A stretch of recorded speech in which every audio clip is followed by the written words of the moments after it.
the design of like most offices, the kind of open plan format where everybody can just walk over to someone else and say, "Oh, Jenny, have you got a minute? Could you just take a look at this?" Yeah, yeah. The same applies in, the healthcare field and other sort of scientific fields where you're working around a lot of people who can just tap you on the shoulder and say, "Could you just take a look at this?" Yeah. Can you pass me the book? Yeah, So every copy of the book comes with. Oh, did you tear it out already? maybe. Oh, you've had this for a while. So you tore it out already. So usually right here in the back, there is a piece of cardstock that you put, it's this red piece of cardstock that you fold into thirds and you put on your computer monitor. And it tells your colleagues, "I am indistractable. Please come back later."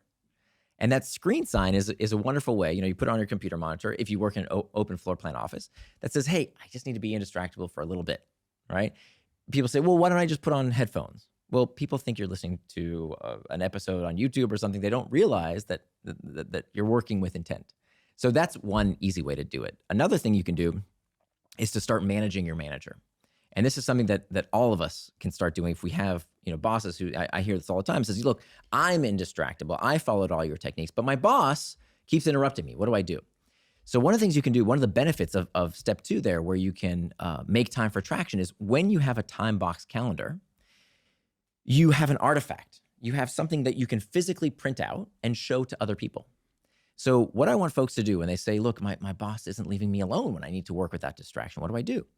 What you want to do is you want to sit down with your boss for 10, 15 minutes. You say, "Boss, hey, can we sit down for 15 minutes on Monday morning? I want to ask you something." You sit down with them and you show them your time box calendar. You take out the calendar for your working hours and you say, "Hey, boss, okay, here's what I'm doing this week. See, here's my time for this meeting. Here's my time for email. Here's my focused work time. Here's what I'm doing this week. Here's the various projects you asked me to work on. Now, you see this other piece of paper here? This is where I wrote down all the things that you asked me to do that I'm having trouble fitting into my schedule." And what you're doing with this process is you're avoiding one of the worst pieces of productivity advice that we hear all the time, which is, if you want to be more productive, you have to learn how to say no. That is the kind of advice that only a tenured professor would tell you. That is terrible advice. You're going to tell the person who pays your bills, "No, you're going to get fired." That's awful advice. Instead of saying no, what you want to do is to engage your boss in helping you do the one thing that they absolutely have to do as a manager, which is prioritize. So you ask them, "How can I make sure that I do what you asked me to do based on my schedule for the week?" And here's what they're going to do. They're going to look at that and say, "You know what? That meeting, that's actually not that important. But this project over here that you put on the piece of paper, that's actually super important. Can you swap those out?" And so by doing that, you're doing what's called schedule syncing. You're making sure that their priorities are also reflected in your schedule.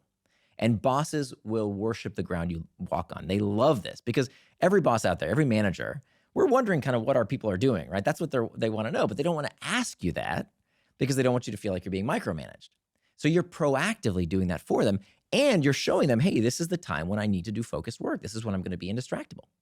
On that point of priorities, you said that startup founders really only have one job, which is to prioritize. And that really did smack me in the face because that's so unbelievably true. We have a finite amount of resources, founders.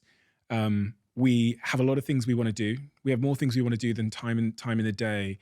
And creating systems, like you said, where we can sit down and reflect on our priorities is so important because we might have an idea every day. Then we get to 1 month later and our to-do list or our teams are overcome by doing the first things we said, not the most important things we've said. Exactly. And a lot of the time, because of, I don't know, cognitive dissonance or pride or ego or whatever, you don't want to throw something out that people have started working on or that you've told them to work on. Like going up to your team and saying, "Okay, we're just going to cancel that project we've just spent 2 weeks working on because this is a new priority of ours." Sometimes can feel difficult. Absolutely. It's called the commitment bias. That when we commit to something, or sunk cost fallacy, it's also called that when we have a sunk cost in something, we value it more. But of course, that's silly, especially in business. I mean, this is, I had a professor at business school who said, every business dies for the same reason. Businesses only die for one reason: cash. They run out of cash. Cash is oxygen. Oxygen is life. And the number one cause of a business running out of cash is doing the wrong thing for too long. So being able to cut your losses and saying, I know it feels wrong, but I know it's right in my head. That is an essential skill of every CEO, because again, prioritization is your only job, and good prioritization. People who are good at prioritization make for good CEOs, and people who are bad at prioritization make for bad CEOs. So we're on step 3 of the 4 steps. Mm-hmm. What's step number 4? So step 4 is preventing distraction with pacts. So pacts are these, what's called a pre-commitment device. So this is what you do after the first 3 steps. So you master the internal triggers, you make time for traction, you hack back the external triggers. As the last line of defense, as the firewall against distraction, you're going to prevent distraction with a pact. Now, what are pacts? It's when you decide in advance what you will do to keep yourself in that task. And there's 3 types of pacts. We have what we call effort pacts, price pacts, and identity pacts.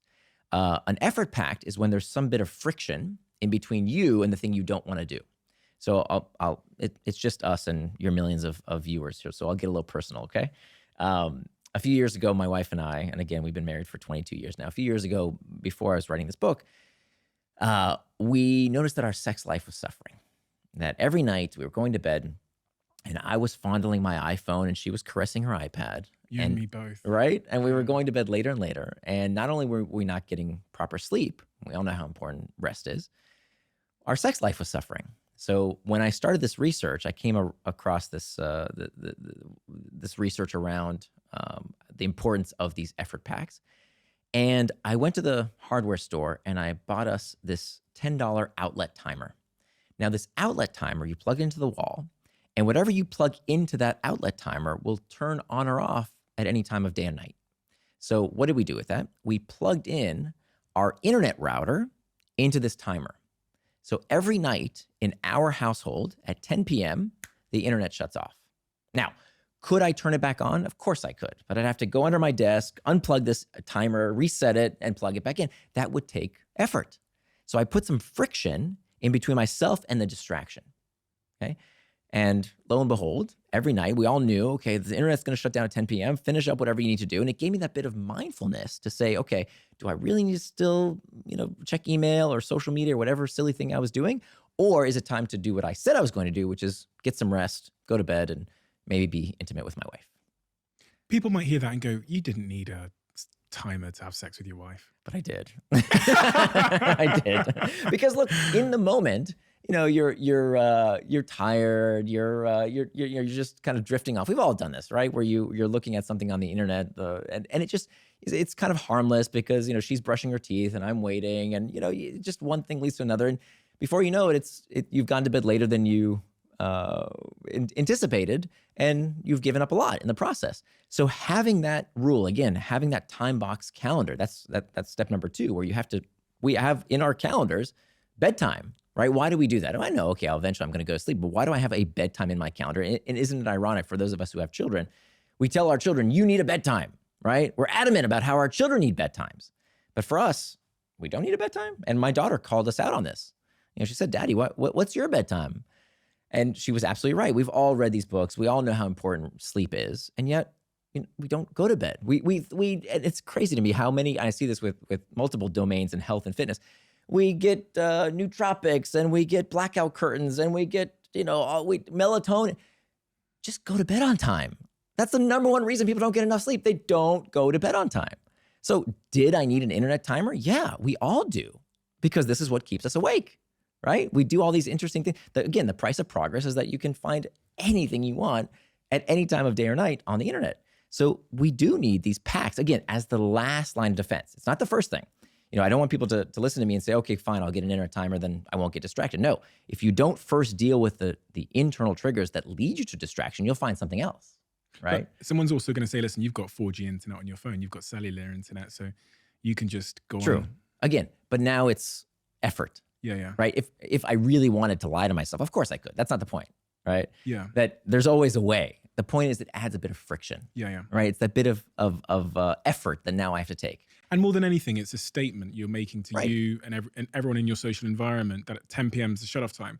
Whether people adhere to that, as you say, there's ways to circumnavigate that, but Right. it's the statement of having that shut-off timer. Exactly. And now, by the way, it actually wouldn't even matter, because we all know the internet's going to shut off at 10. we all need to start getting ready to stop doing whatever we're doing, because it's going to, now we don't even need it anymore. It's become part of our nightly ritual, right? And by the way, what I want to illustrate is the concept, not the practice, right? Tactics are what you do. Strategy is why you do it. That's more important. You know, I think a lot of these books around similar topics around, you know, dealing with focus and productivity, it's a lot of life hacks, right? But what I wanted was more the strategy, the psychological principles around why we get distracted. And then I'll let people come up with their own tactics. I give you lots of tactics as well, but this is just one illustration of how we can use this strategy. And that's only one pact. There's also 2 other packs I can share as well. There's a lot of, well, just before we get on to the 2 other packs, a lot of debate over the years about this idea of willpower. All of, you know, just before we started recording, I said to you, I looked up all these time management techniques and I've looked at these diet fads, and there's so many of them because it appears that none of them really work without this underlying thing called discipline. So you can have all the, you know, I can time box and I can, the 1, 2, 3, 4 technique and the ABC5 technique, whatever. But if I don't have the underlying discipline, then I'm not going to do any of these things. Discipline is such an interesting word. It kind of catches a lot of different things, a lot of psychological forces you've described. And this other theory of willpower that's sort of trundled on through the ages, that we have a limited amount of willpower, and if we try and do too many things at once, then we'll do none of them and only take on one bad habit at once. Is there any truth to all of that stuff? No. No? No. Willpower is not a limited resource. At least from the latest research. You know, science is never conclusive, but from what we know today, it seems, so a few years ago, there was this concept called ego depletion. Ego depletion is exactly what you mentioned. It's that we run out of willpower, like someone would run out of battery charge on their phone, right? That it's a depletable resource.